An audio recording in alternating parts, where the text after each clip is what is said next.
So good evening. Good evening. I don't know, but my bedtime's like 8:30, so let's not stay all evening. So anyway, I'm going to pass these, if you guys will just pass these around. There's just some companion planting charts that I'm going to send you. A little background on me. I was born in El Centro, California, if anybody knows where that is. That's where my dark skin came from. Eventually we moved up to Imperial Valley. I'm sorry, that's Imperial Valley. We moved up to San Joaquin Valley. And my grandfather was a farmer, grew crops, animals, things like that. He did a little everything, kind of like we do now. And eventually, my mom moved me and my two brothers to Southwest Missouri, to the Ozarks. She was a single mom. So we grew big gardens. We preserved food. We canned. We froze. That was our food stamps. Okay. And squirrel. We ate a lot of squirrel. So tree rats. Anybody had a tree rat? No. Okay. Yep. There we go. So anyway, about 22 years ago, I got married and started gardening on my own. There's a really good book out there. It's done by Dick Raymond. It's called Joy of Gardening. He was a 1970s market gardener and also a Troy-built tiller, advocate, advertiser. He raised his family on a 1-acre market garden. He did a lot of wide row planting and block planting. That's a lot that I do on my farm. You use every bit of your space in your garden and utilize all that space. You can grow up to 10 times more produce that way than you can single row gardening, which was kind of strange to me because I grew up, my grandpa and my mom, when we planted green beans, you planted those bean seeds 2 inches apart. Every row was 3 foot apart. Well, my mom still just is boggled, but I'll just take green bean seeds and throw them out on the ground and take my tiller and run over the top of them. And she's like, "Whoa, what are you doing?" I'm like, "Well, I just planted 10 rows right there in a 3 foot wide swath." And so anyway, I've been doing that for about 22 years now. About 10, 12 years ago, I started growing. I always grew a big garden because I shared with friends and family, and we preserved our food and stuff like that. But we decided to take it a step further. So during this time, I want to start taking it to farmers market, and we started taking it to the Edmond Farmers Market. Well, I was a Walmart store manager for 11 years. And when I was this Walmart store manager, I decided to grow this market garden, working 65, 70-hour weeks. So I had to get very creative on my planting methods and how to maintain that and all that, because I only had about average of 30 minutes to an hour of daylight when I got home to do anything with that. I was off on Wednesdays and Saturdays. That was market day there in Edmond. And so I spent my whole day loading up, taking to market, and by the time you got home, you're just totally exhausted from talking to people all day long, trying to explain to them why your potatoes were $1.50 a pound and then get it at Walmart for $1 a pound. Why'd you go to the farmer's market? But anyway, so anyway, I got very creative in how I did that. About 2 years ago, we opened up our farm to the public. I quit going to markets, and we just had our own farmer's market at the farm. People can come out, they can see our animals, because we integrate our animals with our gardening. So like my pigs, they'll clear off areas, cultivate the ground, then we'll go in there and plant a cover crop, and then the following year we'll plant some type of crop on top of that. So they can come out and see the baby pigs and the chickens and the ducks and the geese and the cows, because we run about 10 dairy cows. They're all heritage breed, Guernseys and Jerseys. We've been doing that for about 7, 8 years now. So we do a little bit of everything. So 2 years ago, I stepped away from my retail management job, my nice 6-figure a year paycheck, and just took the big leap. Opened up to the public. It's been a huge hit since then. Do we have any market gardeners in here? One? Okay. So I'm assuming the rest are just home gardeners? Okay. So I freak both sides out, okay? Because I'm way over here. So you got market gardeners here, you got home gardeners here, and then you got Chris, okay? And they'll come out and go, "How can you grow so much food and there's weeds and grass in your garden?" Well, I just do. So, for example, this year I did a little test area because I really enjoy the toss and till method. I call it the triple T. It's toss, till, and tea. So I go out there, toss the seed on the ground, till it in, and go have me a glass of tea. I'm done. And people are like, how's that grow? Well, it's a seed. There's a little dirt on it. And then you water it. And it grows. Seed grows. Okay? But we get so tied up in just this perfection of that perfect row and where I'm laying that irrigation and, and soil temperature right. Down here feeling the soil. Is my pH right? Is all my soil tests I did this year right? I haven't done a soil test in 22 years. Yeah, I did my first one 22 years ago, sent it off to the University of Missouri, got it back, big long list of stuff I had to do, and we were poor then, me and the wife were. We lived in a tin can with no skirting, okay? I did get it on before winter, but it was the neighbor's old barn that was coming down and cut his tin off, put on there. But, true story. So, I didn't have the money to spend on all these elements and nitrogen and phosphorus and all. I did. I was in big trouble, but I did. And then I sent it off again because my mother-in-law was paying for the soil test. She worked at the extension office. She said, oh, just bring it to me. She sends it off. She gets it back. She calls me and goes, what did you do? I'm like, what do you mean? She goes, it's worse. I'm like, I don't want to see it. I was married 6 months and I almost had a divorce over this. I don't want to see it. So that's the last time I ever did a soil test. Now, don't get me wrong. I have a little tester. Sometimes I'll check nitrogen or phosphorus in a certain area. Usually I just go to pH first. I always look at my soil pH. But since I've started integrating cover crops, I'll plant clover one year and then work that up the next spring, or I'll do daikon radishes, which pull trace minerals up from deep in the soil because they go deep in the soil and they store trace minerals in the root. So when you break that up and plant on top of it, now you've just added trace minerals to the surface, closer to the surface where your other plants can reach it. So by doing those things, I don't have to add a bunch of junk to my soil. Okay? And people go, well, you use manure? Not really.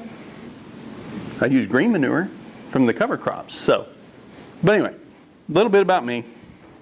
About 10, 12 years ago, we went 100% organic. Okay? Quit using any type of chemicals or anything like that. And 7 years ago, when we moved on the farm that we're on now, well, it wasn't a farm, it was a big yard. It's now a farm. We quit using organic pesticides and organic chemicals. Okay, we don't use anything. And then some people look at me like, ooh, what do you do about squash bugs? Well, I have a little DeWalt cordless shop vac, and I suck them up, and then I pour diesel on them. Not on the plants, on the bugs. Because the chickens won't even eat them, right? So occasionally I mix up a little concoction of therapeutic grade essential oils and water.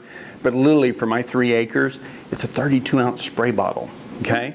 Because what I've learned is 80% of the bugs in your garden are actually good. And I don't care what you use. It can be Premier Thrum or Premier Thin, or it can be neem oil, or it can be diatomaceous earth, or whatever it is. It's going to kill those other bugs. And then if you kill those good bugs, then the really bad bugs that most of the chemicals don't do anything to anyway, like potato bugs and squash bugs and blister beetles, they're going to overtake everything. Okay? So when we moved out there, we're like, you know what? We're not going to do anything. We're just going to let the natural balance happen. And also, planting cover crops actually reduces your insect load. Because if you got a big old patch of clover, there's not many bugs that like clover. Okay? Besides honeybees. So the bugs are going to leave. They're going to go somewhere else. They're going to go to your neighbor's house. So, and then when you cultivate that in, you're a year ahead of those bugs. They haven't had time to work their way back in. And by then, you've planted your crop, okay? And then you work that in, then you plant another fall cover crop on top of that, and the bugs leave again, okay? So, anyway, just think about it. I put an article on the event page about cover crops. It's kind of short, but it kind of gives you the whole gist of it. And there's no perfect cover crop. I do a variety of things. I always change it all the time. I do enjoy the red crimson clover to plant in the fall, okay? And I do like daikon radishes, especially early spring, planting those. And they do overwinter, so you can plant them in the fall, and they'll rot in the ground. But then you just barely cultivate the surface and plant on top of them, and all that dead root down in there is food for your plants. So that's kind of between the clover, the daikon radishes, buckwheat, which you can plant in the fall or in the spring or in the middle of the summer. It just doesn't like the really cold. So when you get a frost, it kills it off. Okay.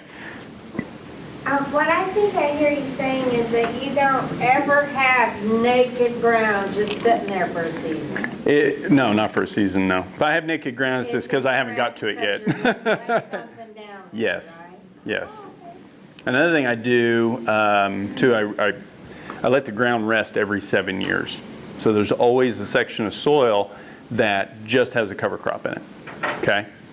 And that's biblical, and we can get into that and all that, but just message me, I'll send you the info. I would like to advocate for the bees, though. They say it's nice that you can have a little bit of bare soil here and there. Sure. Okay. And I do. I have rows, so. It's not all covered. But you can cover your rows, too. So if you're doing spring planting, white clover is wonderful to put down your walkways. One, it's good for the bees. You can walk on it. It's just clover.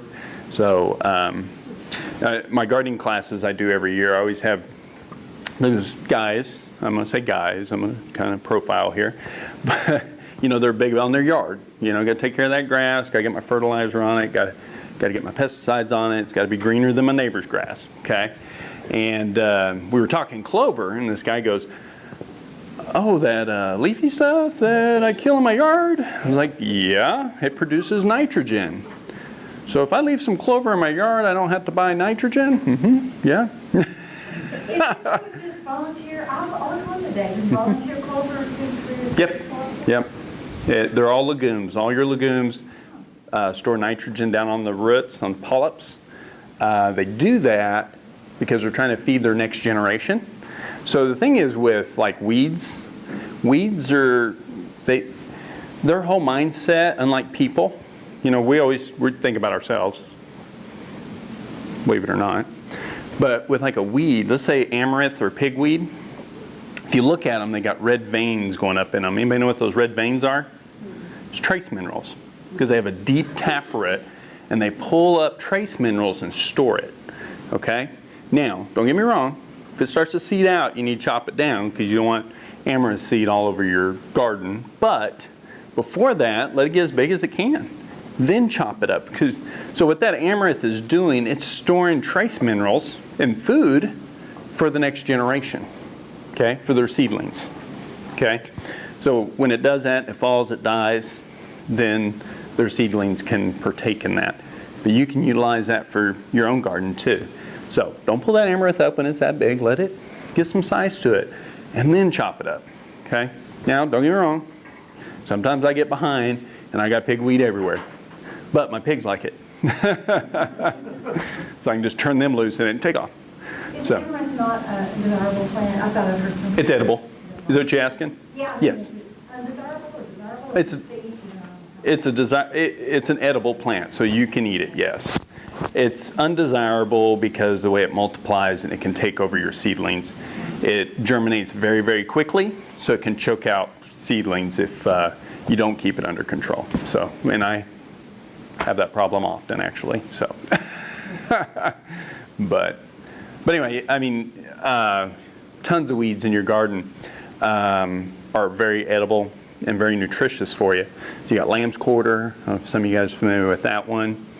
Poke, right? A lot of poke when I was a kid. I haven't eaten it as an adult though. Is that the one with the purple berries? Yes. Yep. Yeah, don't eat the berries.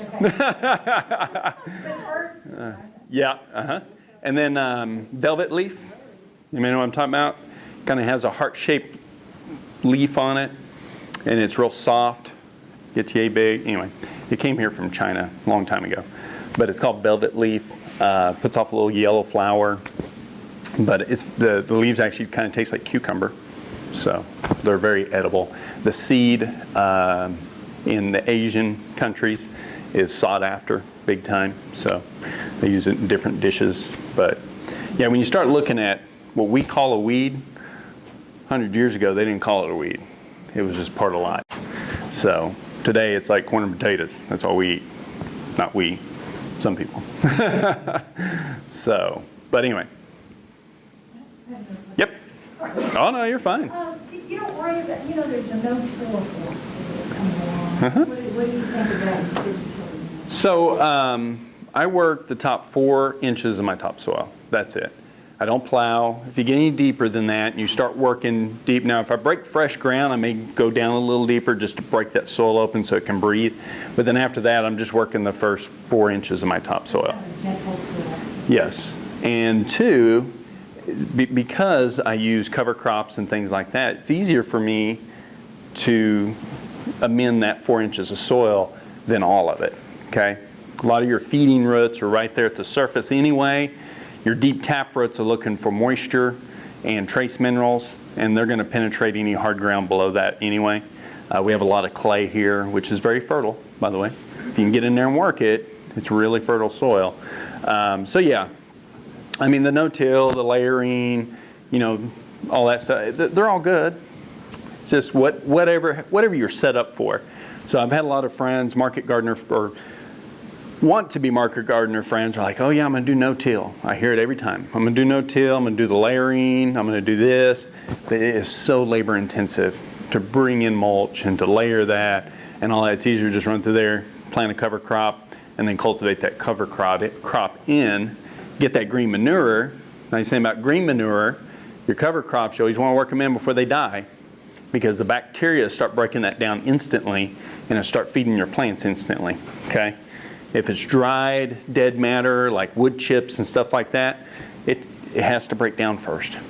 Otherwise, it ties up your nitrogen, and you can't just plant right back on top of it.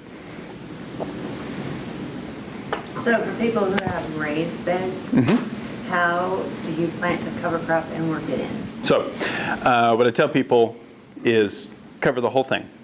So if you've got beets planted in there, put clover or peas right with it. Anything that's a legume, or beans. Beets will grow under beans. They'll love the shade. Beans produce nitrogen, and then you can break that up, work it in whenever you're done. So your beans, your peas, your clover. Then how? What's the easiest way to do that? Just with a hoe, chop it in, or use a little cultivator. But if you have raised beds, how do you? You got a hoe? Okay. Just chop it down. Intensive, isn't it? Yeah, a little bit. But I mean, at some point you got to work it up anyway, right? Yeah. So turn it with a shovel, just pull that plant up and turn it under. Turn it over? Yeah, with a shovel or something. Okay. Do you have a recommendation for where to get cover crops? So I order most all my seeds through Sustainable Seed Company, especially cover crop seed because you're going to be using a lot of seed.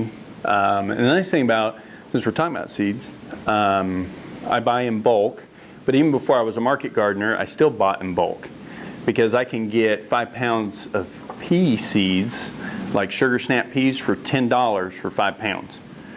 That's 3 packets at the store, same price. And you get, 20 seeds in that packet? And I know the government says they only last a year. It's not true. So if you believe what the government says, you probably enjoy the health care you have. You put them in the freezer, they last forever. Forever, okay? They pulled ancient wheat seeds out of the tombs, Egyptian tombs, 3,000 years old, and planted it, and it grew. And they took honey out of there and ate it too, So yeah, I buy in bulk, I put it in the freezer. Now I buy 25 and 50 pounds of sugar snap peas. But I don't use it all. I'll use part of it in the spring and then part of it in the winter, and if I have leftover, I'll use it next spring. So, but the more you buy, the cheaper it gets. So. Is now the time? To plant a cover crop, if you want to put in a crimson clover, daikon radishes, some of that stuff, buckwheat, you can probably still get some benefit out of buckwheat. It only takes about 45 days for it to flower. So buckwheat would be a good one. So it's almost too late.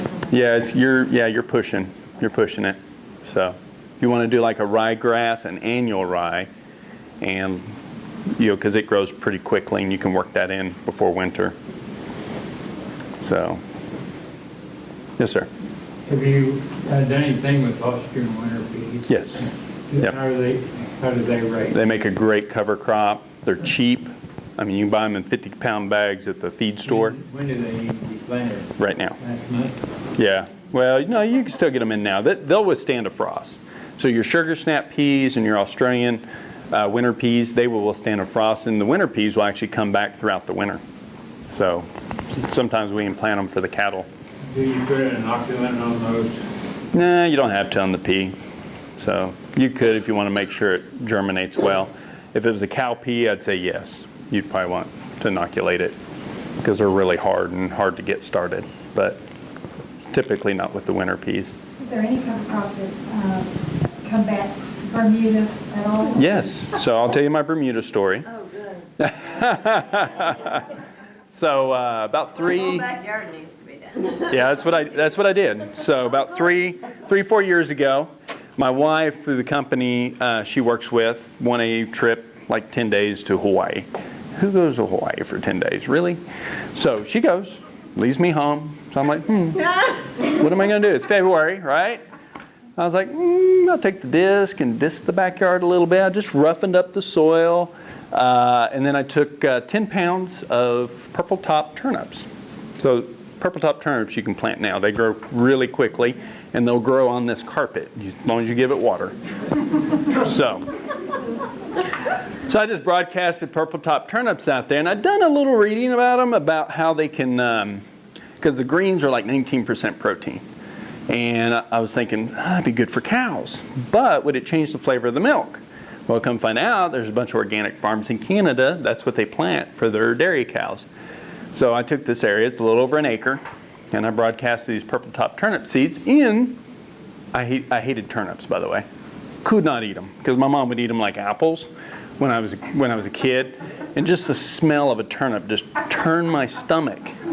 So I was just going to let the cows have them. It's like, yeah, they'll eat them. So now I broadcast that out there. And I mean, it was like 3 days. This stuff was coming up. And your Bermuda doesn't start turning green until April, right? So I had 2 months in So front. when did you do this? Sorry. In February, towards the end of February. February, all right. Yep, towards the end of February. Now, if they come up and you get a hard freeze, it will knock them out, and you have to go back through and reseed it. But understand, 5 pounds is like $10. Morgan County seed, I think, is where I got that one. Yeah, Morgan County. Morgan County. Yeah, they're out of Missouri. I kind of jump back and forth to different seed companies based on price, because sometimes it's a huge difference. I think Sustainable was like $30, and Morgan County on that particular one was only $10. So anyway, you got way ahead of the Bermuda, and that's what you got to do with Bermuda. To choke it out, you need something cold weather, okay, to cover that soil with. And that's what we did. And still to this day, I still don't have Bermuda in that garden. And you only did it that one season? Just that one season? You just left them in the ground for... Yeah, until, about May is when we went through there. Well, what we did, we harvested a lot of turnips that year. A lot. So the cows really didn't get that much because we started selling them. It's like people were buying turnips. I'm like, who buys a turnip, right? And my wife was like looking up recipes, and she started cooking them. Turnip hash browns, turnip mashed potatoes. Yeah, I've heard of those. Oh my goodness, it was so good. Sauteed turnips. Because what happens when you cook a turnip, it turns sweet, just like a radish. You cook I don't like radishes. I'll have a little grated on a salad, give it a little spice, but I can't just eat a radish. You roast it, game changer, especially in butter. It's really good in butter. Everything's good in butter. So yeah, we started cooking them, and I was like, this is amazing. I caught my youngest son. He was probably 6 years old at the time. He had the refrigerator door open the next morning after she made the mashed turnips. And it's sour cream, butter, salt, pepper, just like you make mashed potatoes. You just got to strain them a little better because they're kind of watery. But he had that fridge door open at 5:30 in the morning, and he's just shoveling it in. And I was like, what? So anyway, we shared recipes with people, and we were selling them. We got down towards the end, I actually just cultivated it in because I wanted that green manure in the soil. Well, I'm a home gardener. My backyard's Bermuda, hate it. Because I want to expand all my garden off. Absolutely. And being blind, I'm not really probably one to go get the rototiller. So what if I just leave them in the ground? Leave the turnips in the ground? Yeah, hold you up here, there, wherever. but Sure, absolutely. they should- Because what happened is towards the end of the season, they'll bloom and go to seed. Right, and, okay, so, and then you'll have some more, and they'll keep, Yep, they'll keep propagating. just keep crowding, smothering out the. Yep. How tall do they get? Usually the green tops are about yay. They were about knee high with the green tops on them. Now the seeds will shoot up as high as my head. And it's thousands of little yellow flowers that come up and then they pot up, which the seed pods are good. Radish, I learned that this year. So we had all these daikon radishes. They never formed a root because they got so hot so early this year. And I planted them a little late. And they just went to seed. So I had millions of these daikon radish seed pods this year. And the person I am, I eat weeds. I just popped one off, put it in my mouth, and it was juicy and sweet. Just had a little bit of spice to it. And I was like, what? So I Googled it. And Google was like, oh yeah, in Europe it's like this big thing, and they're selling this stuff for $12 a pound. I'm like, whoo, radish seed pods for sale. Lost one crop, gained another. And people loved them. I didn't sell them for $12 a pound, that's crazy. But people loved them. And So the pods aren't as spicy as the radishes? no, they're not. That's nice. Yep. They're very sweet. They got, like I said, they got a little, when you first bite into it, and you got to pick it when it's nice and plump. If it goes too far, they get tough. But you pick it and you snap it, and it's like a snap. It looks like a snap pea, is what it looks like. And but anyway, yeah, it's like this huge thing. So. Are there any other companies you want to tell us about? Baker's Creek Seed Company is actually my favorite. Which one is it? Baker's Creek. They have the best catalog too. Oh yes, I always get it first, and I go through there and make my wish list. Problem is, they only sell them packets, sometimes by the ounce, depending what the seed is. I'll get my tomato starters and peppers and jalapenos and all that stuff from them. Stuff that we start plants with, because a packet, I'm good. I can start a whole tray of tomatoes, with one packet. So, but I also use them because we only grow heirloom on my farm, only heirloom. And there's many, many reasons. Nutritional reasons are the main reason. Well, between that and saving our seed. So, eventually I'll get to companion planting. So 100 years ago, your ancestors, the fruits and vegetables they ate, 80% of those you'll never taste. We've lost 80% of our fruit and vegetable seeds through hybrids and through GMOs, okay? So, and it's very sad. Baker's Creek and Sustainable Seed Company and Seed Savers. Those three companies have been working diligently over the last 2 decades to try to save those seeds and find them, okay? So, and it's amazing. You always see new stories every year in their catalogs. Oh, we found this seed, or we found this garlic in the hills of Kentucky. It's like, oh, that's cool. So, so yeah, so it's very important to me. I only grow heirloom. So, and then there's government heirloom, and then there's true heirloom, okay? So government's heirloom is has to be in circulation for 50 years, and then when you plant the seed, it propagates the same thing that you originally planted, okay? Now, through specialized breeding and rebreeding and replanting, we can get it to do that, okay? Baker's Creek, their standard is they got to be able to trace it back generationally, okay? Before they'll claim that it's a true heirloom. So when I'm seed shopping, I order their catalog. They got a free catalog, and it's really cool, and there's a lot of cool pictures in it, but get the paid catalog. That thing, every seed that they have, they've got a cool picture and a story. And you can spend, it's that thick too. You can spend hours going through that. It's awesome. You can get it at natural grocers. Yeah. So, any questions on seed? Do you have a little greenhouse you grow these in early to start your seed? I usually just do them in the house. I got a big table. I put just fluorescent lights above it. They're not grow lights. You don't have to have grow lights. You just got to keep your fluorescent, they're 4-foot light fixtures within 2 inches of the plant, and just keep moving it up. So I have chains hanging from the ceiling. people go, well, you got to change anything from your ceiling? I'm saying, but anyway, so it's just fluorescent lights, and we just keep moving them up. We do them in there. I have a hothouse that's built in the front of the house. I did start a few in it this last year. We're working on our hoop. We're actually going to heat it for early spring, so maybe we can just start them all out there. So. Do you use the fan, the vibrator? No? Sorry.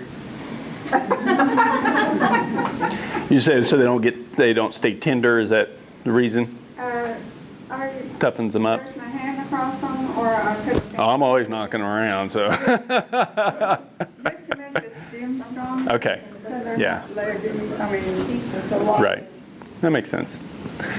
Many times I've moved them during the process because wife's like, I need that area. I'm like, okay, I've got to move this. It's a 10-foot by 4-foot table made out of pallets. It's a monster. But anyway. So yeah, they do get moved around. And we harden them off too before we actually plant them in the garden, and that stiffens them up too. So, all right, let's talk about companion planting, the whole reason why I'm here. I only got 5 minutes. Oh, no. It's okay. Yeah, but remember my bedtime's at 8:30. So. Friday night. Friday night? All right, so anybody familiar with this book, Carrots Loves Tomatoes? Give her a dog. So the wonderful lady, Louise, that wrote this book, she was an Oklahoman. She lived here all of her life, 90-some years before she passed. But she wrote this book. It's all about companion planting, okay? And there's a section in the back about cover crops and amending Oklahoma soil and all that. It's like $9 on Amazon. I own like 4 or 5 of them. I found one this spring. It was all sunken in the dirt in the garden because it's like my reference. It goes in my pocket. Then I learned I can download it on my phone for like $3. I was like, sweet. Now I don't have that phone anymore. So and I looked and looked for one before I came to class. I couldn't find my other one that I told you guys about. But I looked and looked, and I finally found one of the 4. You know, it's like, what is that? But she wrote another one too. It's called Roses Love Garlic. So it's about interplanting flowers and herbs and stuff like that with your flowers. This one's more about interplanting certain vegetables together and certain herbs together and stuff like that for multiple reasons. So it's a wonderful book. Every time I read it, I find something new. I'm like, did I get an updated version? She died in 98. How'd she update that? But anyway. Is there a particular version you would recommend, or does it make any difference? What's that? Any particular version you recommend, or does it make any difference at all? This is the only one I know of that she wrote. Yeah, they don't have a. I was being crazy. It hadn't been reprinted or anything, so it's still the original. So, but yeah, $9 on Amazon. It's well worth the money, especially when you get into companion planting. So, when I say companion planting, is there anybody like deer in the headlights? You don't know what I'm talking about? You kind of understand. Obviously, companion together, right? Okay. So planting stuff together. I say I started doing this about 10 years ago, but then I think back and I was like, no, my mom used to plant marigolds down the edges of the garden and around the beans to keep the cucumber beetles away, and my grandma planted geraniums all around the house to keep spiders and certain bugs out. So my family was doing it. I just didn't realize, I didn't put 2 and 2 together until I started reading the book and going through the material going, oh, yeah, they did that. So you go back 100 years, they did it all the time. And especially in Europe. Europe, they still do it. So you can go to something like Switzerland, their backyards are vegetables. You don't see a bunch of grass, you know. They grow food. Well, their food is 30% of their income there. Here it's like 7% because we put corn in everything. So GMO corn. So it's super cheap. So it brings our food cost way down. Government subsidizes our milk. So you know it costs the farmer a lot more than $2.50 a gallon to produce that gallon. Government subsidizing it. They keep the price down. So the things they subsidize is wheat, milk. So, and we base our, what's the word I'm looking for? Inflation. is based around those goods. So they go, oh yeah, the price hadn't come up. Well, no, because you're subsidizing it. You know, it's manipulation. But anyway, back to companion planting. Bring it in. So why would we want to companion plant? So several reasons. Create a living mulch around your plants. So I do it a lot. Around my broccoli, I may plant lettuce. My root crops, lettuce grows really, really well. A lot of times if your beets don't get of size, it is quick growing, you get little bitty beets, right? Most of the time it's because your soil was too hot. When that soil temperature gets up so much, beets and carrots quit growing. Okay, they'll just sit there. So unless you mulch them or plant them under another vegetable plant where they can get some shade and you can keep that soil cool, you know. And most of us plant them too late. If you're not planting the end of February, 1st of March on your root crops, you're out of the ball game anyway. If you wait till April, you only got about 30 days and that soil temperature is going to be too hot. So another reason is to repel unwanted insects or to attract wanted insects. Okay, help fight off diseases. Okay, great example of that is basil. Basil is an antifungal. You can plant it around your tomato plants and to keep the funguses off your tomato plants, and then it will also enhance the flavor of your tomatoes. They'll taste better. And I read it one time, so I tried it, and I always test stuff. You know, it's like, okay, I'm gonna do basil here, same plant, same tomato. Then over here, I'm not gonna do any basil, and you can tell a big difference. So one year when I did that, the ones that didn't have basil all died. They just turned black and died. I was like, whoa, okay. Basil every year. Yeah. And basil seed is cheap. When you buy a pound of basil seed, it's like $12. Well, if you let it reflower, it reflowers. Yeah. Absolutely. Profusely too. I have a huge volunteer patch. Yep. And you can go out there when they're little and pluck them up, transplant them where you want them. You know, so. And basil's wonderful, especially with tomato and mozzarella, a little olive oil. Yeah. I have not had lunch or dinner, so let's quit talking about food. I was helping a friend earlier. I thought he'd feed me, but he didn't. Keep predators. Yeah, I know. Keep predators away. So the three sisters, corn, squash, and bean. So it's very popular. The Indians did a variation of that. But the bean would climb up the corn, so it was a natural trellis. The bean would feed nitrogen to the squash plant or the pumpkin or whatever it was, and to the corn. And then the squash plant, you know, they get big and they're prickly, right? Well, raccoons will not go into areas that they can't see, okay? And they don't like prickly stuff, okay? They're real sensitive, like, I don't want to touch that. So if you've ever seen a raccoon, he's got to take his food and he takes it down by the water and he cleans it all up, then he eats it. But they're real skittish too, and they like to be able to see wherever they go. My father-in-law, every year, he'd plant 1 acre to 2 acres of corn, and the raccoons would decimate it. And every year, you plant pumpkins, right? Yeah, plant it around your corn. Okay, he wouldn't do it. And then finally, last year, he did it. And he goes, hey, raccoons didn't get my corn. It's like, really? What'd you do? Shoot them all? He goes, no, I planted pumpkins around it. I read an article about that. Okay. When I say years, I'm saying 22 years. I've been telling this man that. And also like peppermint.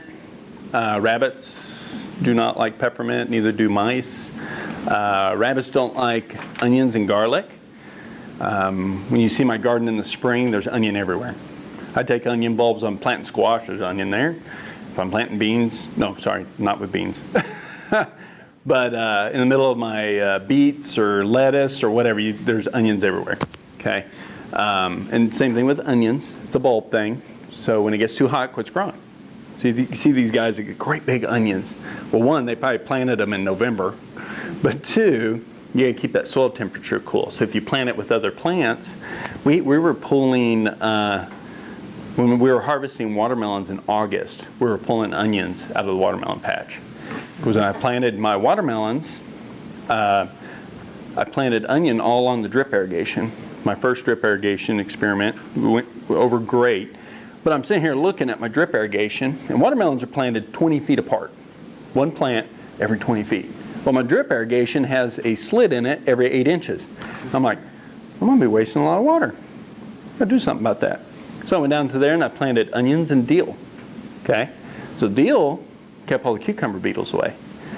So everywhere I had dill, I had no cucumber beetles. Where I didn't have dill, I had cucumber beetles. So, but I also planted onions every 3 inches all the way down that drip line. And I left them out there longer than my other onions. The watermelons spread out everywhere, made shade, plus they had a good constant supply of water. We have beautiful onions out there. And I'm pulling them in August. Well, everybody else in the market's done with onions. So, and I'm still selling onions with a green top on them. Nice size onions, so. So what did you say about peppermint? Peppermint, yes. Little critters don't like it. Mice, So what do you plant? rabbits. That's peppermint. What do I plant this peppermint? I don't, peppermint? Just peppermint plant? You can grow peppermint plant? I didn't. Oh, yes. Oh, now let me warn you, peppermint will take over everything. Yes, spearmint, Oh, okay. peppermint, any of those, any of the mints. Okay. Yep, any mints. Is there a peppermint basil or something that would work? Probably not. Yeah, that's a hybrid anyway. I wonder Yeah. if they keep squirrels away. I've had squirrels eating my tomatoes. I mean, probably any rodent, I would say. They grab my tomatoes and run across the yard and Big and green, that. They'll take one bite and leave it. yeah. Yes, sir. My next door neighbor, he got one of the ones they've eaten already on. He doused it in like cayenne pepper and then he tied it back up in with next to the good tomatoes. Because it seems like they go back to the one that's been bit into it. Yeah, so that's what he was hoping for. They I would put- like that one, be like that. I put out mouse traps, so that helped a little bit because they Scare 'em. jump on and scare them. Yeah. I plant anything. Last year I planted pumpkin seeds, and the coons would dig them up that night. If I planted them the next day, then they would dig them up that night. I tried giant sunflowers and pumpkins and squash seed. And what have you had any problems? So anytime I have problems with raccoons or deer, what I do is I'll take it's a nylon electrical wire.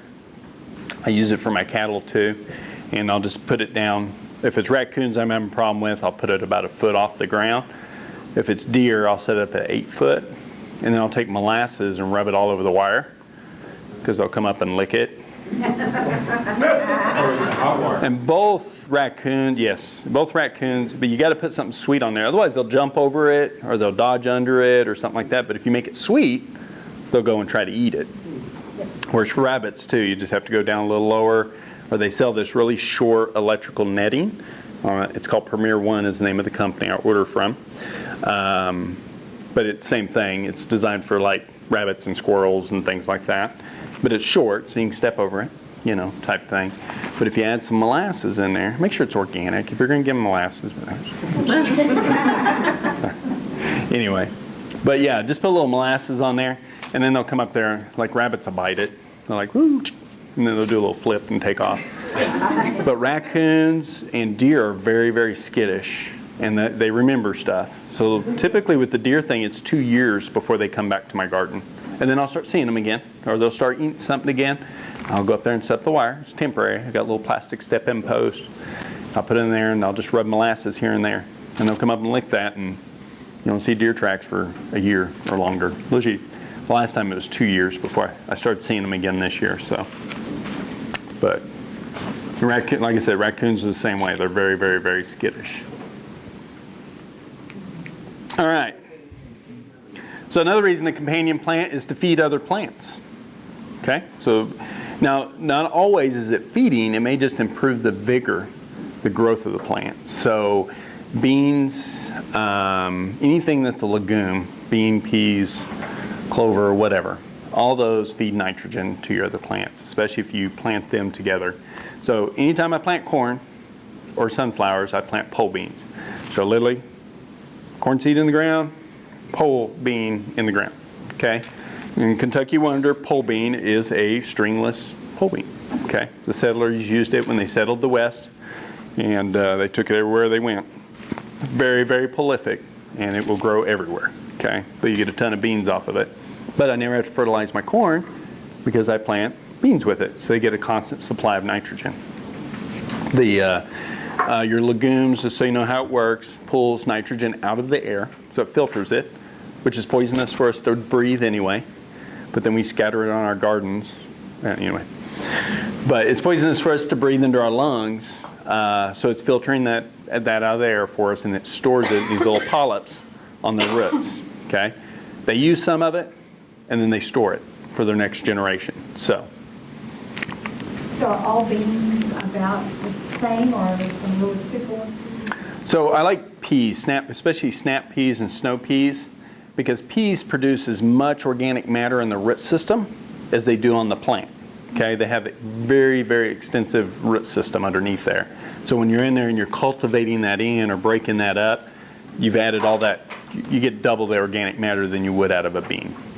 With beans and peas, nice thing about that compared to clover is you can harvest off of it. So you can get some food off of it. Just make sure you get it worked into the soil before it dies, okay? Because if it does, it takes a lot longer to break down. And you lose some of that nutrients, like the protein and stuff like that, that it would have helped with your soil too, because if the sun would have took it all away. So, now some plants they'll improve the vigor, so like parsley and carrots.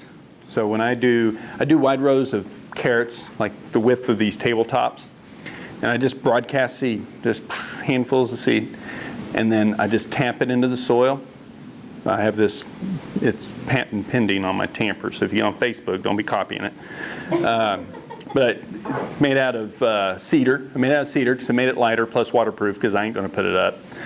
And then I just tap it in and then water. I don't even cover my carrot seed up. A lot of people have a hard time with germinating carrot seed. One, you're not waiting long enough.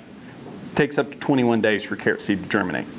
So a lot of people will give up after a week and like, oh, it's not going to germinate, and they plant it again. Well, you didn't give it long enough. Carrots take a while. You can lay stuff over it like burlap or wood boards or stuff like that to help with the germination process. Makes it a little quicker. I don't. I just tap it in and I'm done. But after I broadcast my carrot seeds, I'll take parsley. You want to be careful. Parsley plants get huge. Okay, they can choke out your carrots. I'll drop a seed here and there down the middle of that row. Okay, parsley improves the vigor of a carrot. They will grow faster. And they say they're sweeter. I can't tell the difference in that. I tried it, I was like, tastes the same to me. But the carrots that had the carrot rows that we had parsley in did grow faster. Okay, and I don't have the scientific explanation for that.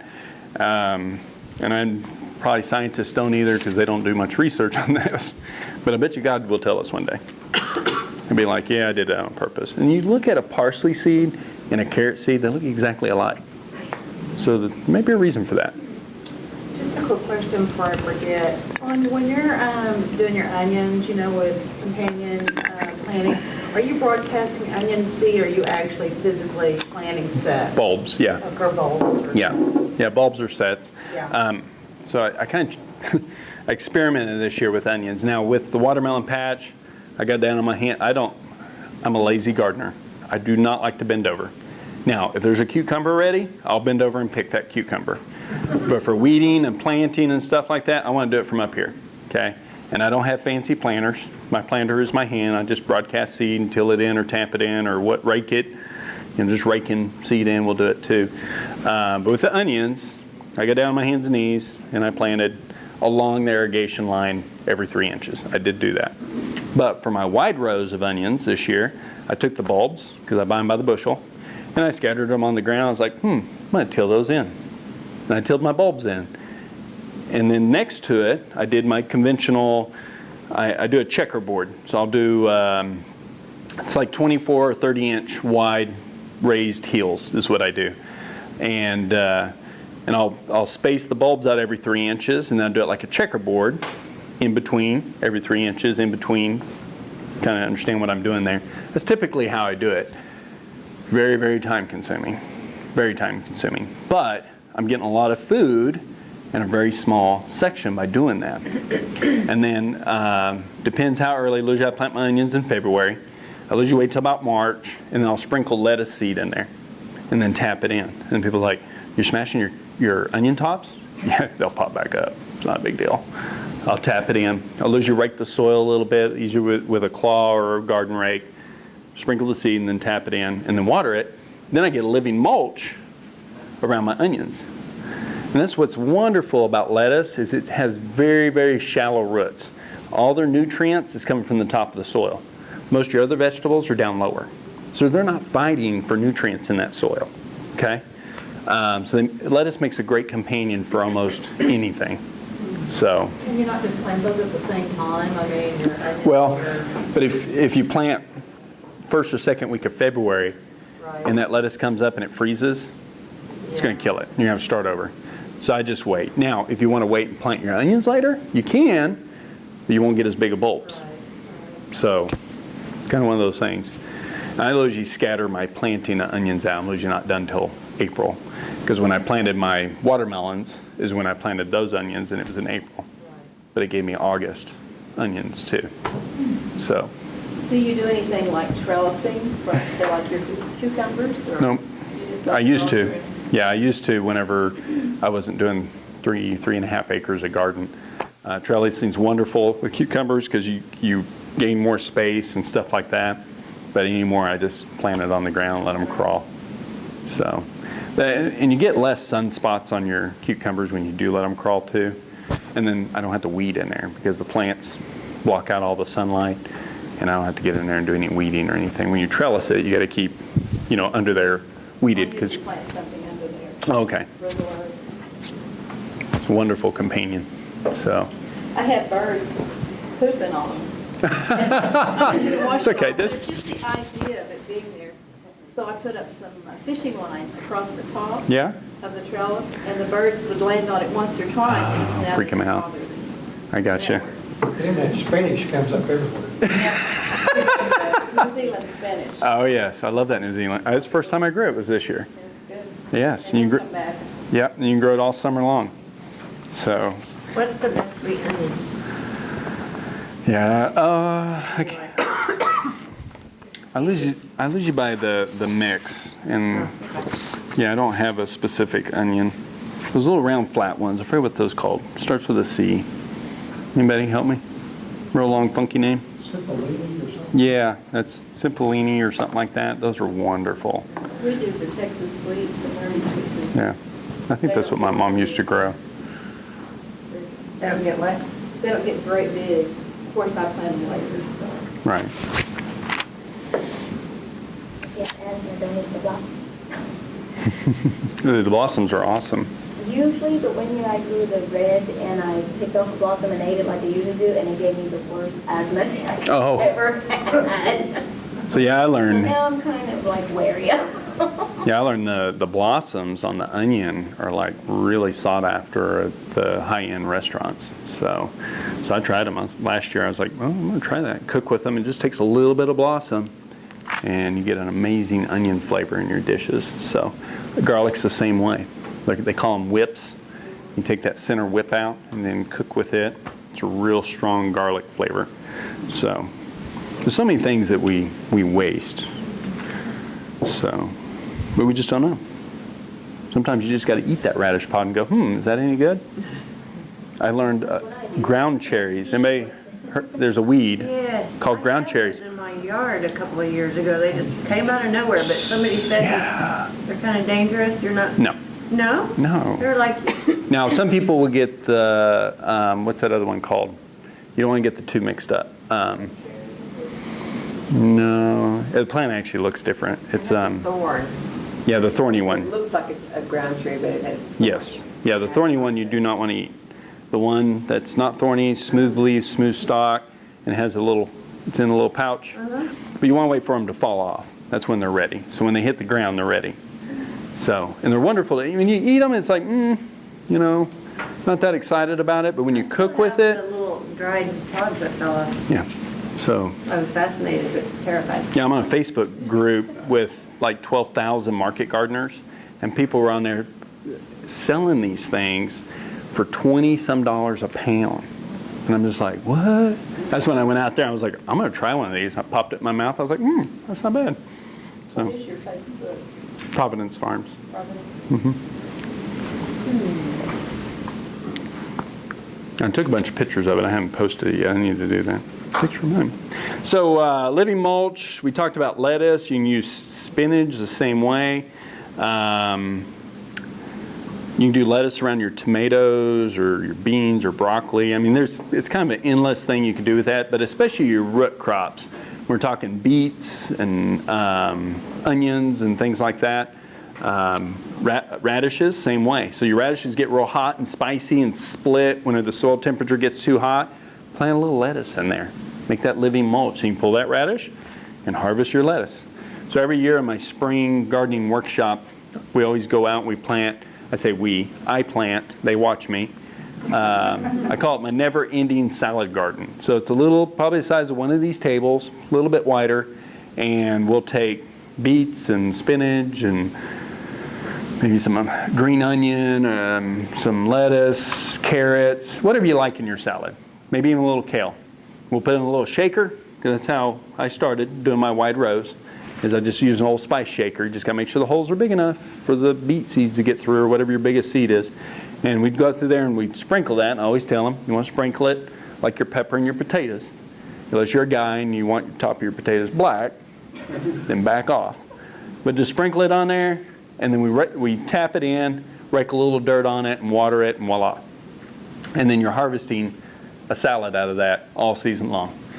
Because a lot of those, when you go through there and you cut the greens, it comes back. A couple weeks later, it's already back. You can cut it again. A couple weeks later, you cut it again. And with your root crops, when you plant them in wide rows like that, the more you harvest of the bigger ones, it makes room for the smaller ones. So I did an experimental beet patch this year. It was 40 by 40 by 40 triangle. I got this weird section at the corner of my orchard in my garden where my driveway comes up, so it makes a little triangle in there. So I took beets. Which beet was that? Wasn't ruby red. Can you remember? Detroit. Took Detroit red beet and planted in there with a little bit of clover, just for some nitrogen and some cover. And I just broadcasted the seed in there, and I ran over it with my tiller, lightly, just right through the top. And then I watered it. And then every time we harvested, we weighed out how many beets we got out of there. So over 1,600 pounds of beets. And we were harvesting them all the way up to August. All the way up to August. And then finally, I got tired of beets. And so did all my CSA customers, like, can you back off on the beets? I'm like, sorry. So I went in there and just cultivated it up, and then we planted a cover crop in there. But I was tilling up beets everywhere. It was like, oh, I hope my wife doesn't see that. She'll be cooking beets again tonight. So I love beets. Don't get me wrong. I didn't like beets until I started growing them. But now I do. You grow a lot of kale. Yes. I have those little white cabbage butterflies, the little ones. I just paint. Do you have them, or? We do. We get them off and on. So like my top garden, they attacked it this fall. But then my bottom garden, they didn't touch it all. So it's like, so I really didn't do anything with them. Those stink smoke?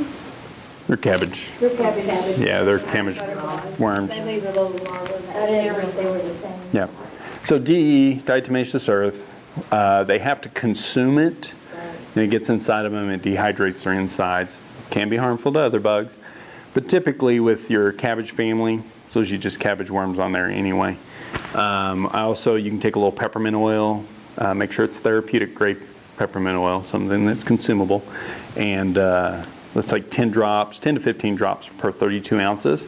And they don't like that either. So they'll go scurrying off if you get. Yeah.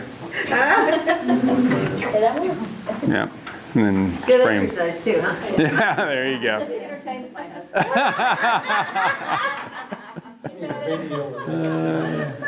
That's awesome.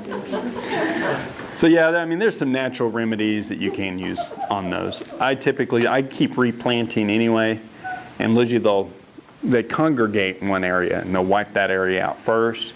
But after next week, these temperatures are going to drop off and they're going to be gone. So I'd say just kind of cut the plant back, cut off the bad leaves, and because kale will grow through December. I just put netting over them, and somehow they slip in under the netting. Oh wow. Has to be a little better. Yeah, when you do a cover like that, you want to make sure you get it on early enough. because as soon as one lays an egg, it's over. Yeah, for sure. So repelling insects, lots of aromatic herbs are great for that, guys. I mean, there's just a huge, huge list. Hyssop works very well with for cabbage moths. Yes, and hyssop's a biblical herb, so Jesus was anointed with it. It makes a wonderful green tea, hot or cold. When we make black tea, we'll put stems of hyssop in it.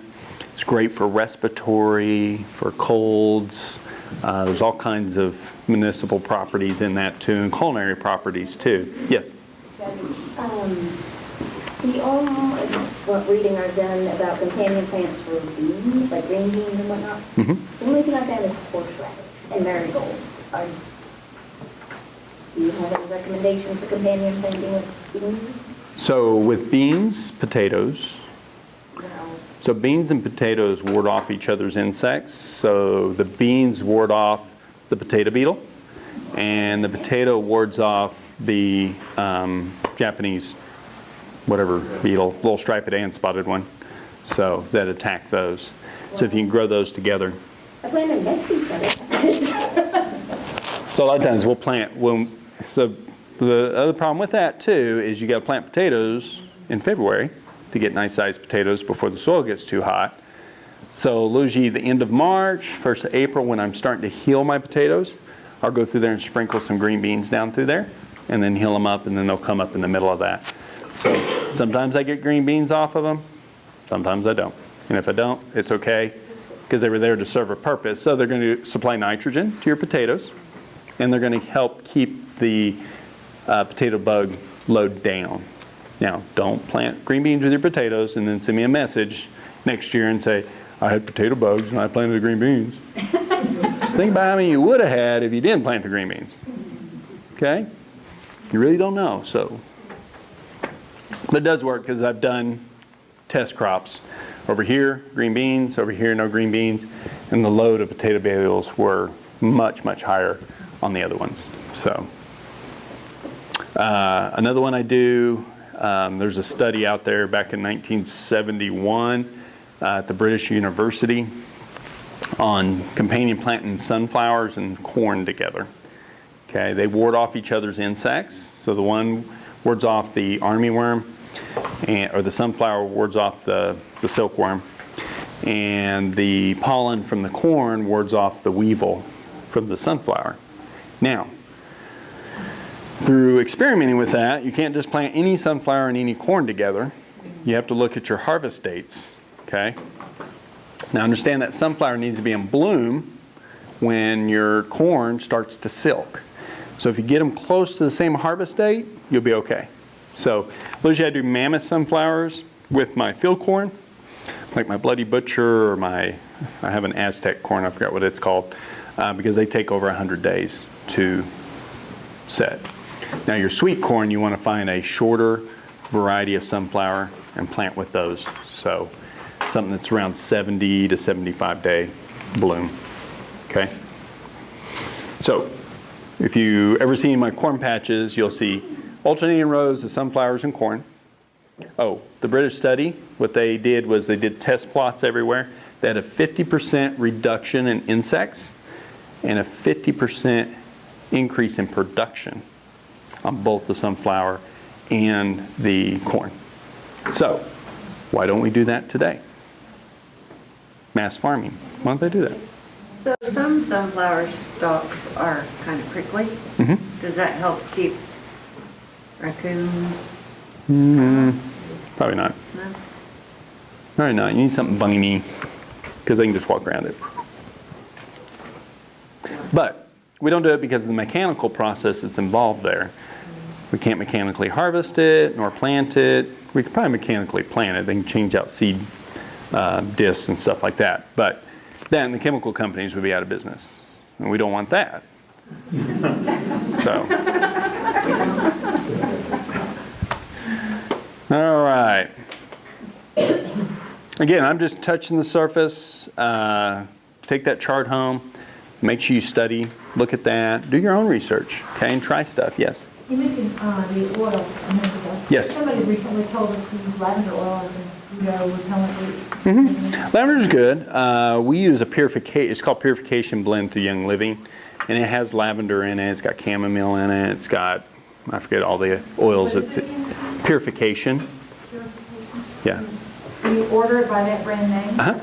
It's Young Living is the brand name. Oh, okay. Purification is the actual blend. But citronella oil works good. Lavender works good. Peppermint's good. Peppermint's good for everything. Spearmint in your water. It's wonderful. Doesn't help with mosquitoes. Bourbon does, though, if you drink it. If you drink enough of it. You won't feel. Got to be coming out your pores. Any of the lemon scented stuff? Yeah, any citrus. No, I mean, those mosquitoes come in at night. You just don't want to put citrus on you out in the sun because that actually causes you to burn. So it amplifies the sun. Good, and it's just Vicks mentholatum, that vapor rub. Yeah. Vicks that your mother would put on your throat when you got cold. It's really good for mosquitoes, and you just rub it on your arms and around your ankles. Yeah. It's really good. I'll try anything. Yeah. The nice thing about like therapeutic grade essential oils, Young Living being one, is it's so concentrated. It takes just a very little bit. And a lot of people look at the price and go, "Oh, that's expensive." Well, yeah, there's 300 drops, and you only got to use 1 or 2 drops. I mean, and you're good. So it lasts a long time. So unlike some of the stuff that's purchased in the store, that being therapeutic grade means you can consume it too. I'm not going to put anything on my plants unless I can consume it. So one of my big beefs with some organic pesticides is BT. Yes, it's a bacteria. Yes, it comes from the soil, but it doesn't come from the soil in that concentration that we use it on plants. If you do some reading, it affects your digestive system, and it's not good. So what did you use for cabbage loopers? Because I used to use BT. Yeah, the diatomaceous earth. You got to keep reapplying, especially if it rains or you water, and then peppermint oil. Or just replant.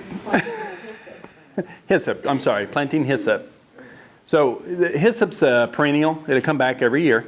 You just cut it back, it keeps coming back. But you can pull sprigs out, yank sprigs out, and root them. Put them in some water. They'll root just like any of the mint family. And wherever you're planting your cabbage family stuff, like your kale and cabbage and all that, you can plug them down through there. Okay? So if you don't work it up after the season, that hyssop will come back wherever you put it. So, but it's pretty easy to kill off. Those of you who rototiller takes care of it.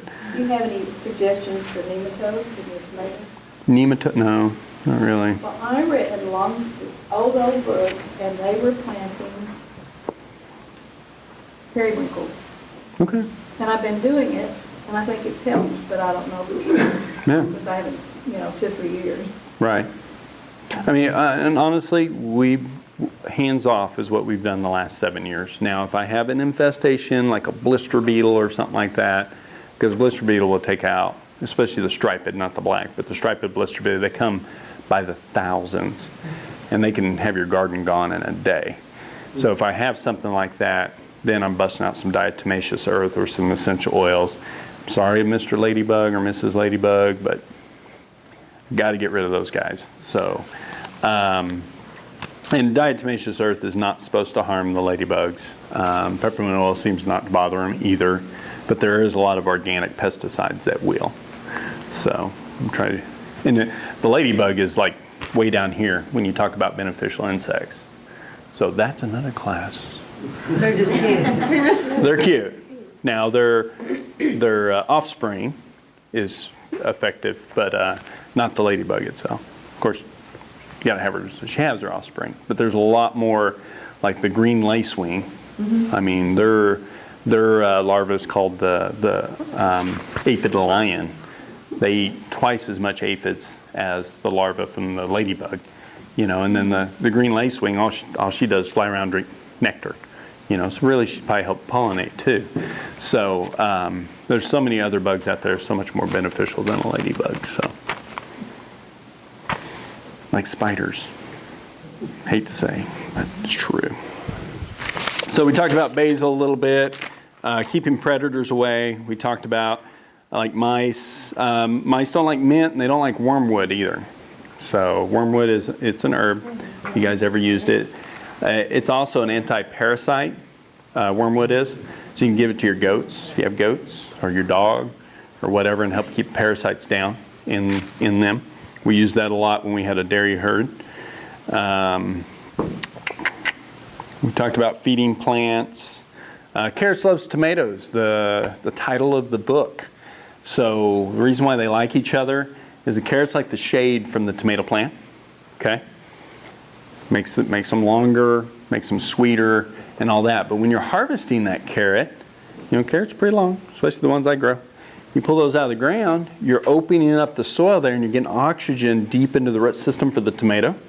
Plus, it allows water to get down there deeper into the roots too. So that's why they like each other so much.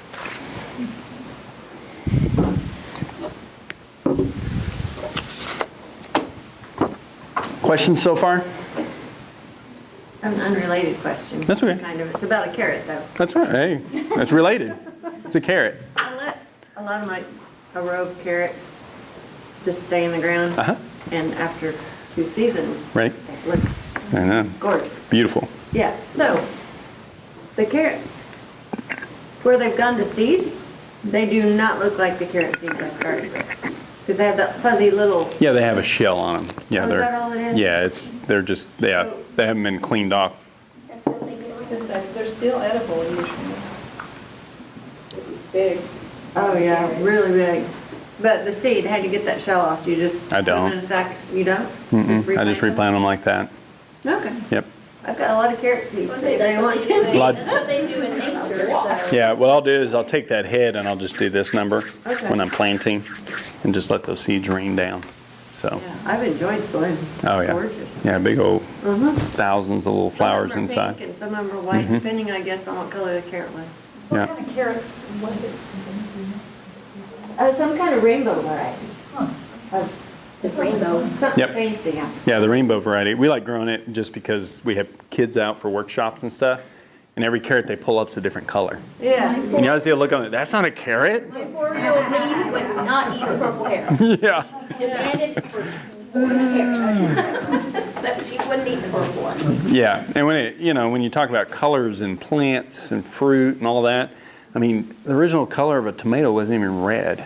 Same thing with a carrot. They weren't orange. They started out white, and then they changed along the way. And we just, 60, 70 years ago, when we started hybriding these things, we go, okay, which one grows the quickest, fastest, and we can ship the furthest? And that's what we were given. So you go into a grocery store today, and there's 12 vegetables. So I'll challenge you. Go in the grocery store, fresh produce, and count how many vegetables there is on the shelf, your variety. There's over 4,000 in the world, but your choice is 12. Unless you got a home garden, and you order through companies like Sustainable Seed or Baker's Creek or something like that, and then you just open yourself up for just a wide variety of stuff. Another thing too, our bodies were designed to eat seasonally, okay? If you're eating potatoes 12 months out of the year, it's not good for your body, okay? We should be eating what's coming off season. I know, but a roasted radish in April is awesome. Or in October, roasted with some butter and rosemary. Even put the green top in there. It's delicious too when it's roasted. Radish tops off. Yes, especially daikon radishes, the big Asian radishes. So, yeah, we can talk cooking all day too. Yeah, with the Especially, rosemary, I love rosemary. yes. With the rosemary and what? Well, the recipe calls for olive oil, but I do butter. Grass-fed butter. Do you want butter at your dairy? Did you sell it at your farmer's market? It's illegal for me to sell anything made from my milk, but I can sell you my raw milk all day long. But I can't make anything. So, makes a lot of sense. And I can't transport that milk. You have to come to the farm. Love it. What is your success with the rosemary, with the shrubbery type of, is it, No success. no, okay. Yeah. I stink at rosemary growing. I can buy the plant, and I do fine. But if I can't start it from seed. Yeah. And then keep I'm gonna try again next year. Rosemary takes so long to get started. But the thing is, after you get established, it's a perennial. So to come back. I don't know what it is. We'll work on that. We'll talk. Okay. Now my hyssop and all my other herbs I grow, I mean, I could throw basil seed on the ground and it grows, you know. Hyssop, yeah, you make a tea, like a green tea. You use it for cooking, so it's a good substitute for any of the mints. So anything you would use mint in. I tell people rosemary because I think it's more similar to rosemary to me. But I took some chicken thighs one time and stuffed it in there, wrapped it in bacon. It was probably the bacon, not the hyssop, but and roasted it, and it was just awesome. So, you know, and too, we talk about herbs all day long. There's just a select herbs that we actually use in our kitchens. There's so many out there and so many possibilities when you start getting into herbs. And up to 100 years ago, that was our medicine. Look at an herb seed catalog, you're like, what is that? So, yes. So a lot of your synthetic medications you get today, they were made from herbs. Yeah, the herbs was the base of it, and then they made a synthetic form of it, and then gave it to us. So now it has all these side effects. It's like, why'd you mess that up? Well, because it's super cheap for them to manufacture.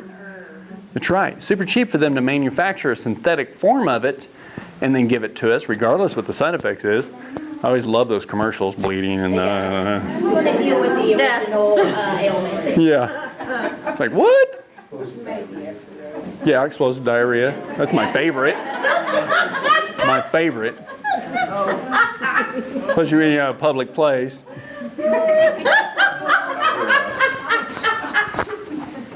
So questions about diarrhea? No. Questions about companion planting or just gardening in general? I mean, I'd be happy to answer that.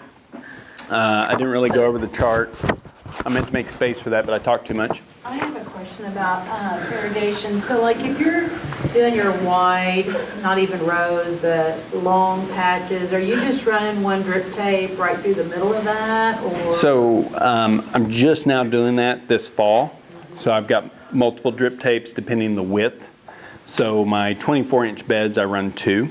So I just kind of center them between the 2, and that's what I run. So are you spacing you're doing your own, you're customizing your drip holes yourself? No, the holes are already in the tape itself. I buy the 8-inch one where they're spaced 8-inch.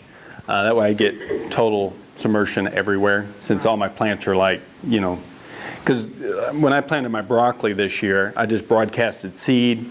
It came up, I rake thinned it to thin it out a little bit. And then when they get yay tall, I start pulling them up to thin them, and then we bundle them and sell them as greens. Oh, yeah.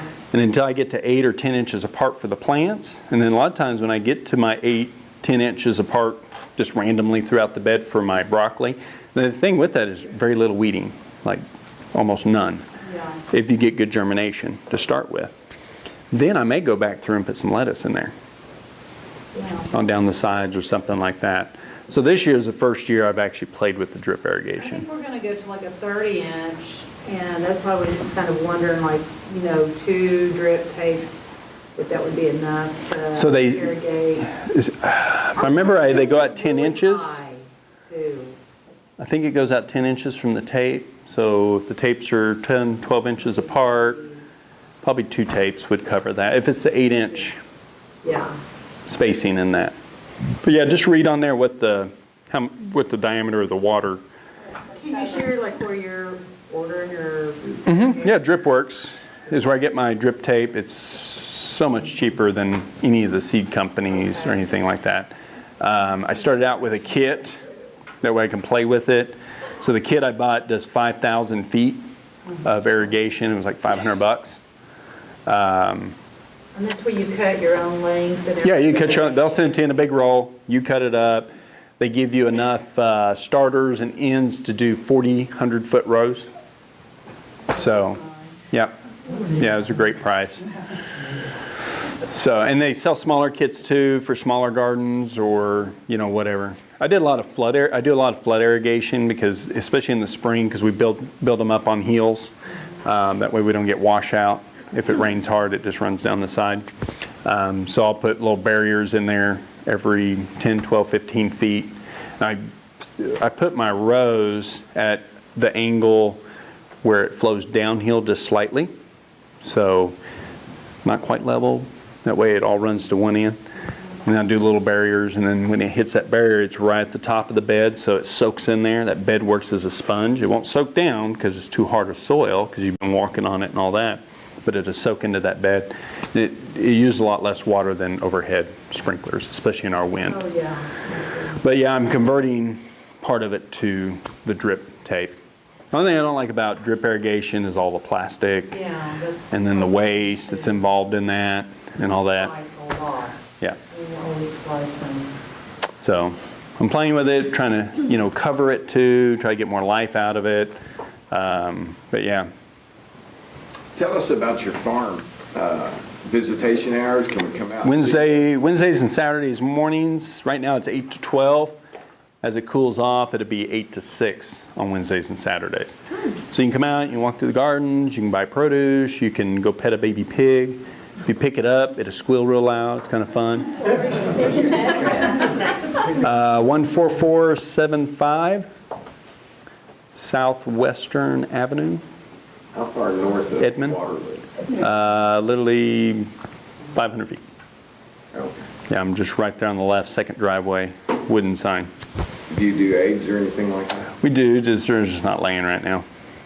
So they're molting. They're like done. Yeah. Yeah. Featherless chickens running around everywhere. When But you do sell your eggs, how much are they? $6. We do non-GMO, non-soy feed, pasture 'em.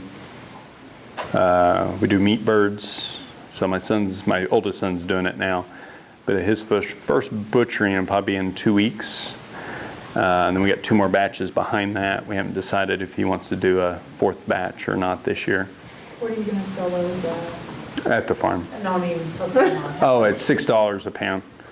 Yeah, pastured non-GMO feed, just like like our laying hens, just a little different ration. Next year, he's going to try to do some fodder with that, and then that way we bring feed price down, and we bring the price down per pound. So he's going to play with that next year. So he started to this year, and it was an epic failure. I was like, "You're learning, son." We used to do several hundred at a time, and we would process them and sell them, and never could grow enough. And then we had a really hot summer. It's like over 100 degrees for 60 days. And we were doing those Cornish cross chickens, and they just had heart attacks, and hundreds of them died, and it was horrible. We were like, we're done. It was. And so we started playing with the Freedom Rangers. So they're a heritage breed bird. They don't have the big double breast, sorry, but they do make a nice heavy bird. And they're just doing fantastic. We haven't lost any. He started in the middle of the summer when it was hot and dry, and they look great. So, and it's his project. He's doing it all and paying for it all. My 17-year-old. So. We got sweet potatoes. Oh yeah, sweet potatoes starting to come off. We're digging those now. That sweet potato patch had a lot of Johnson grass in it last year. I forgot what I had grown in it last year. Anyway, we put a fall crimson clover crop in there. It's a big, long strip, over 200 foot long, probably 60, 70 feet wide. And we just planted clover. And then it choked everything out. The next spring, that clover was probably this tall, bloomed out. We waited for the bloom to start to die because we were feeding the honeybees. And then I was like, what am I going to put there? So we mowed it down, which took forever, especially when you're on a snapper mower. 28-inch cut. Yeah, it was horrible. So anyway, we finally got it mowed down. We cultivated all that green matter in and behind that, and then we planted in May 600 sweet potato slips. I say we, my oldest son planted them all. I was doing a gardening class. I said, hey, can you start on those sweet potato slips? He's like, yeah, sure. And after my class, I was like, hey, how many you got left? Oh, I planted them all. Of course, his rows went like this, and some of the rows almost touched. So, yeah. So we cultivated that a couple of times before they really started vining out. But after they vined out, we didn't do anything else to this patch. Very little watering, too, even though we went 12 weeks with an inch of rain. And our biggest potatoes was 4.5 pounds. We already dug up. Dug up on my Facebook page, if you look, there's a purple one on there. It's like this big around, and it's like this long. So, and what's crazy about them, they're growing everywhere. They're even coming off of the vine and made potatoes off the vines. So you can't just dig the heel up. You have to dig up the entire section to get all the sweet potatoes. So it's very, very labor intensive. Not having fun there. But there's going to be a lot. You continue to harvest those? Or Up till freeze. Yeah. Leave some of them? Yeah, we'll space them out each week. Sweet potatoes, they're tropical. You have to get them out of the ground before it freezes. The vine freezes, the potato will rot in the ground. They're no good. So you got to get them out of the ground before that first freeze. And some years we're really pushing it to get it out. So my first year growing sweet potatoes was an epic failure. And this was about 12 years ago. I thought, go figure, but we never grew sweet potatoes, that they shot potatoes off the vine into the ground and not off the base. I don't know why. So I keep pulling the vine. I'm like, oh, there's a little root, nothing. Johnson grass took over and weeds and all that. I just let it go. I quit watering it, everything. And my in-laws came up for an early Thanksgiving dinner. It was the 1st of November. Hadn't had a freeze yet. It was going to freeze that night. And my mother-in-law goes, you got to get those sweet potatoes out of the ground. I said, there's no sweet potatoes. She goes, are you sure? She goes, it'd be good to put with this roast.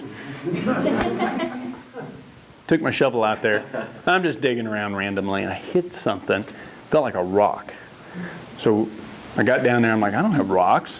So I started digging out this sweet potato that was over 5 pounds. They're really hard, but they're delicious. They're just hard, really hard to cut. And the thing is, they'll store forever. When they get that hard, yeah, we're eating sweet potatoes through the next summer because we were getting wheelbarrow fulls of these gigantic, rock-hard sweet potatoes. And my mother-in-law was like, oh, see, I told you. It's like, okay. So, but yeah, it was my first time growing sweet potatoes. Yeah, and tomorrow and next year. So. Can you tell them about your website and also not kind of cutting That's fine. short? No, you're good. And, I'm done. Your events that are coming up? Oh, okay. So we do a lot of events throughout the year. We do a CSA. We do everything on Facebook. I used to have a web page. I let it go. I put one of those counters on it, and nobody was on there. So it was like, nah, I'll just do. And I didn't like Facebook. So 2 years ago, I had to create a Facebook account. I was trying to create a business account, and it wouldn't let me. So I do all this research, and oh, you got to have a personal page. That's why it wouldn't let me. So I asked my wife. I said, hey, can I have your sign on to your Facebook? She goes, why? I said, so I can build a business page for the farm. She goes, get your own. So against my will, I did. So created the business Facebook page within the first, so it's been up for a little over 2.5 years now. Within the first year, we were at 4,000 likes. We're at almost 9,000. We have more followers than we do likes, which is kind of unusual. It's usually the other way around, right? You look at a Facebook page, you're like, oh yeah, there's 1,000 likes, but there's only 200 followers. For ours, there's 9,000 followers and 8,000 some likes. So, which is cool. That means people like what I'm putting out there. So I try to mix it up with education, a little personal stuff. I'll throw in, the kids, whatever. But my thing is you do 4 or 5 business posts and 1 personal. Keeps people active. But anyway, so events, we do tons of events. It helps fund the farm, helps fund projects at the farm. We've got kids workshops coming up. Our Old McDonald Kids Workshop, we've done 3 years in a row now. It's coming up. Kids get to come out and be farmers for a day, for about an hour and a half. That's about the only attention you can get out of them, and then they're done. So, but they get to come out. They get to see, we do a honeybee observation hive. It's all glassed in. They get bee education, and they get to go see the farm animals, and they get to go plant in the garden, and then they get to do something else. I can't remember. In the spring, we add a planter box in there. We add a rotation there where they get to build and paint a planter box, a nice 20-inch cedar planter box. They get to take home and plant stuff in. So usually we send them home with seeds and stuff like that. Last year we did a Greens and Goblin event for Halloween. Huge success. kind of an alternative for kids, really for the parent. They don't want them to have all the sugar. So they come out and they pick vegetables. They pull carrots out of the ground, and you get to pick kale. And so it's always so funny. My kid doesn't like green beans, and they're like eating them off the plant like it's candy. It's like, yeah, they do. They just don't like it out of the can. So, but it's funny, when kids get to interact with the vegetables, I get messages all the time. Yeah, the kids came out and picked beets. We ate beets. They've never eaten beets. They never liked beets. Now they do. Well, yeah, because they got to see where it came from. They got to harvest it. And just think, what if they got to grow it? How much more? There's so many more vegetables I eat now because I got to grow it and I got to harvest it and I took care of it. Same thing with kids. They do the same thing. I get adults out there, oh, I don't like beets. They taste like dirt. And I'll pull one right out of the ground, rub it off on my shirt, cut them a piece, and they'll eat it. And they're like, well, that doesn't taste like the one at the store. Well, the one in the store is stale. It's not dirt you're tasting. It's stale.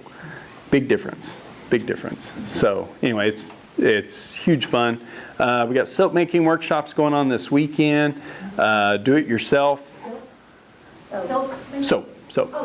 Yeah.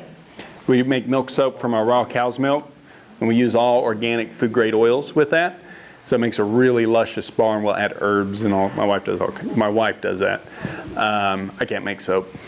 What's your Facebook page again? Providence. Providence. Yep. Providence Farms. God's Providence is where it got its name.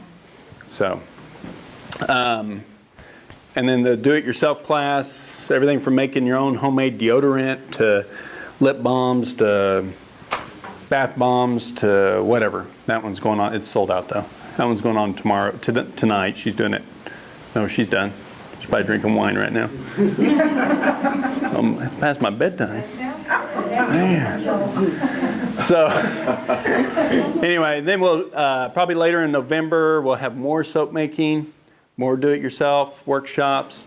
We'll do a homesteading workshop, which will include gardening, pastured animals, making bread. It's an all-day thing. We even feed you a farm-to-table organic dinner. We'll be posting that one soon. And then the gardening workshops start in the spring. Usually in March we do a spring one, and then May we do a summer garden class. It's pretty much the same class. I just kind of tweak it a little bit depending on the season. And then next fall or late summer we'll do a fall gardening workshop where we talk about all the things you can grow through the fall and all the way through the winter months too. So you can grow food in the winter, and no, you don't need a greenhouse. Okay? We ate turnips all winter long last year. So did the pigs, and the neighbors, and the cows, and chickens. But we'll plant a cover crop in the fall of purple top turnips, and they stay in the ground. It could be 2 degrees out, and you can chisel that thing out of the ground, set it on the counter for 2 days, and it thaws out, and you can just cook it up and eat it. Or you can leave it in the ground, and when spring comes, it'll sprout up and go to seed. It's crazy. But yeah, you can grow food in the wintertime. Red Russian kale, all winter long. You do canning workshop too, right? Yes, thank you. Canning, food preserving. It was going to be just canning, but we're going to add like preserving food, freezing, dehydrating, whatever, and canning, all in that. I haven't posted that one yet. Still working out the details, but we'll probably do it towards the end of October because I have a huge green bean patch I need picked, and then I'll need you to snap some beans. So I tell the wife, I said, we're just going to bushels of beans, we're going to put them on the table, everybody's going to sit around it. While I talk, you're going to be snapping. I might send you home with a jar of beans too, who knows. So, but yeah, I'm sure I'm missing. We do workshops. Middle of the summer, we usually cut them off just because of the heat and stuff. But throughout the winter, spring, fall, our big thing is if I can teach you to grow your own food, you're going to eat better. Okay, you're going to be healthier. We experienced 10, 12 years ago, my wife almost died from a botched surgery, and they killed all the bacteria in her digestive system because of the antibiotics they gave her, and they couldn't fix it. They're like, well, I'm sorry, your wife can't even digest water, you know. So we started researching raw milk. That's when we went and bought a goat, or she bought me a goat, brought it to me. It's in a book, by the way. It's called Ula for Women. Our story of how our farm started is in that book. Just came out, New York bestseller. How do you spell it? Ula? Ula, like my hat, Oola. Oh, okay. Their first book is just Ula, and it's about balancing your life and stuff. They just wrote another one. It's about specifically for women. So they asked my wife if she would write her story and put in there. So it was really cool. But anyway, so that's when we started watching documentaries like Food Inc., Fresh. I'm sure most of you guys are familiar with those. There's one called Genetic Roulette. It's all about our GMO foods. The actual scientists that work for these companies come out and tell what they were doing. Gives me goosebumps just telling you guys about the documentary. If you watch it, you will not. You'll start reading every label. Stuff on Netflix today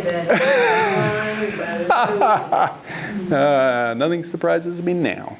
When you're taking animal DNA, plant DNA, and you're combining those things together to make this atrocity of what they call food, you know, and like the GMOs are banned in like 65 countries. We're the only country, one of the only countries that goes, oh, it's good for us, you know? But yeah, you're right. That's what it's about. It's like Roundup. It's banned in all these countries for causing cancer. I don't know if some of you guys remember DDE. Was it DDE? T. It's good for me. Ladies bombing her hat. Took 40 years before they pull it off the market because it caused cancer. Diazinol was on the market for 40 years before they realized it caused cancer. Chlordane. So 40 years. Cigarettes. 40 years. Cigars are okay.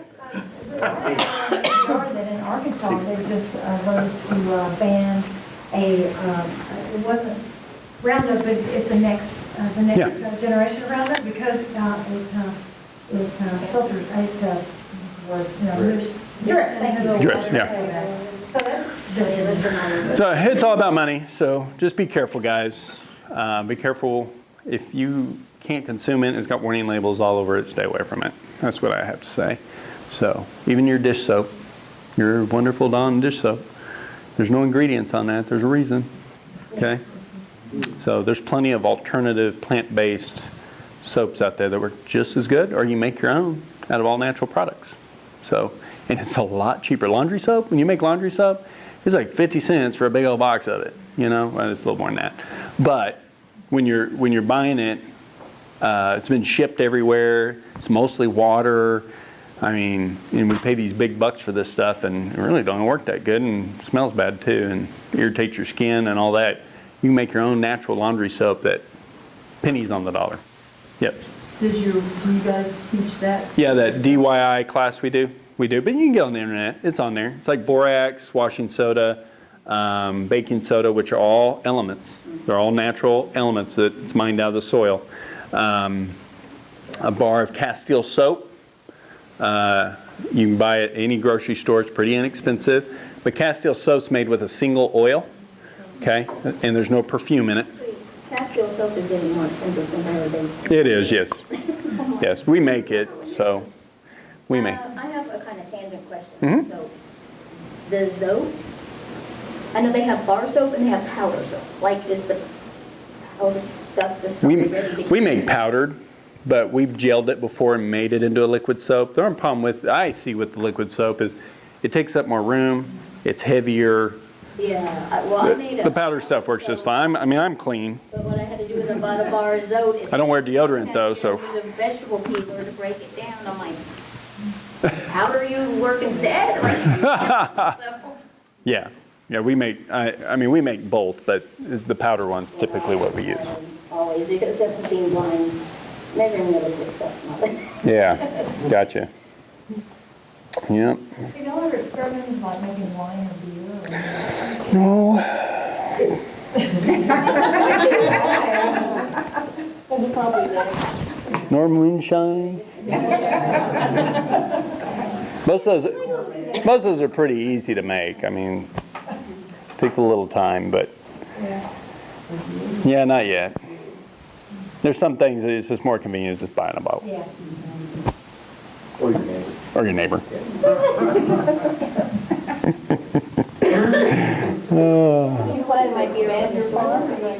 So my whole thing with the farm, and it always has been, it has to be what we can handle as a family. When it gets over that, that's too much. So I don't want to hire people. Now, don't get me wrong, off and on, if I know somebody in the community that's in need, I'll hire them. I'll pay them cash, and give them food.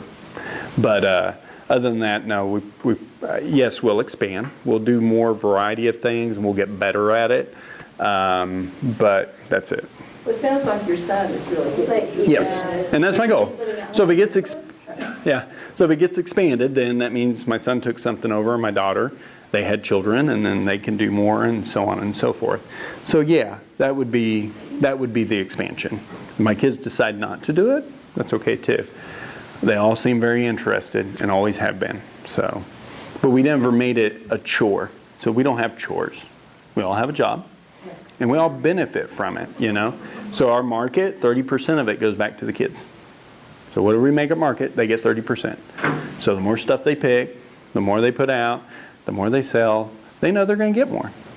So there's some type of benefit to it for that. And then they all have a business. So my youngest son, Justice, he makes hot sauce, not salsa. This is hot sauce. He grows the peppers. He started them from seed back in January. He took care of them. He transplanted them. He took care of, and it's over 100 plants, about 150 hot pepper plants out there, several heirloom varieties. He sells the peppers. He makes and sells the hot sauce. He gets everything for it. So. Is the one that's a magician? Yes, he's a magician too. Yeah. Now, when is that one? Huh? When is that, when you do the show or something? Oh yeah, he's going to do it at the Greens and Goblin event. He's going to have, one of the rotations is going to be his card tricks and stuff that he does. And he's really good. He's 12, going to be 13. So, and he makes really good, some of our markets, he'll make more money than we make selling the vegetables, selling his hot sauce and hot peppers, especially when he has quite a bit made up. It's like, you made how much? But funny story about him, Edmond Farmers Market, he was 5 years old. And we made our soap for the first time and brought it to the market, which is good because we didn't have any vegetables to sell. But we used plant trays for our molds. They make a cool square, the 4-inch pot, the tray that the pots sit in, makes a really cool bar of soap.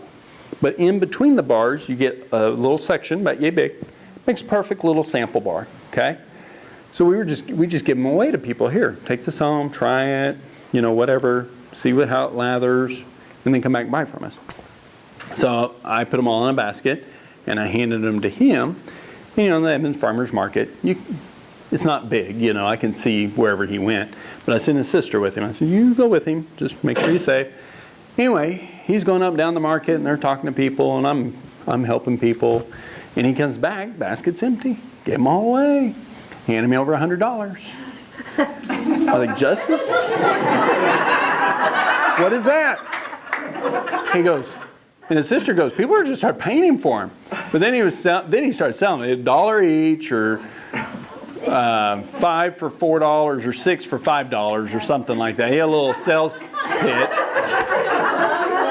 So he made like $126 that day, and I made $86. And I'm like,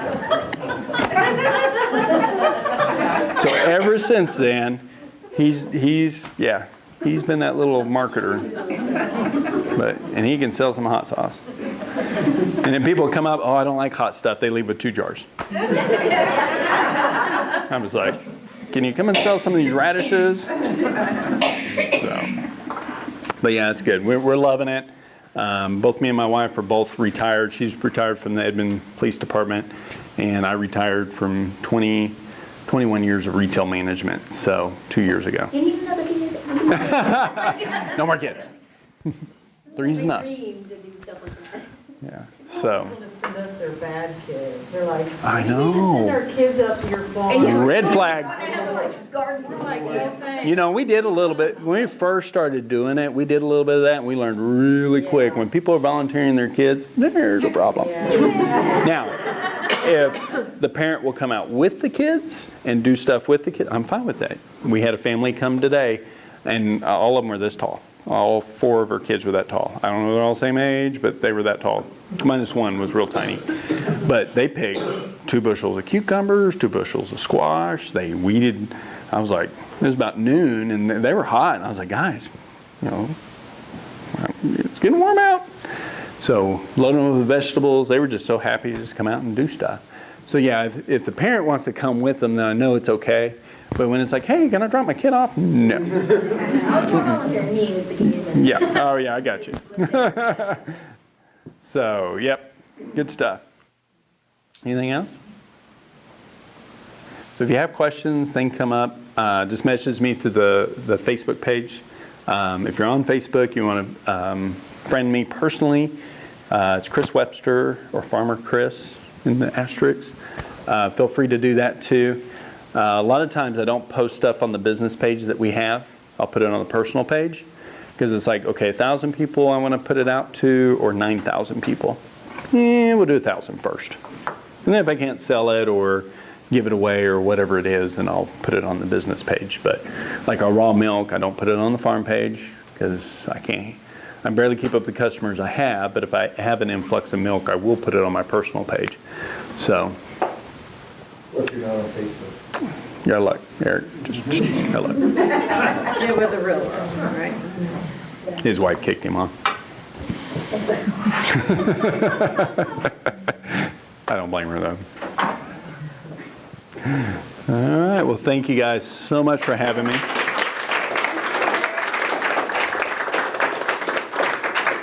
So in my gardening class, that was only one subject. So it's usually about a 6-hour class, so if you guys decide to take that next spring. Anybody need one of these to take home? Yeah.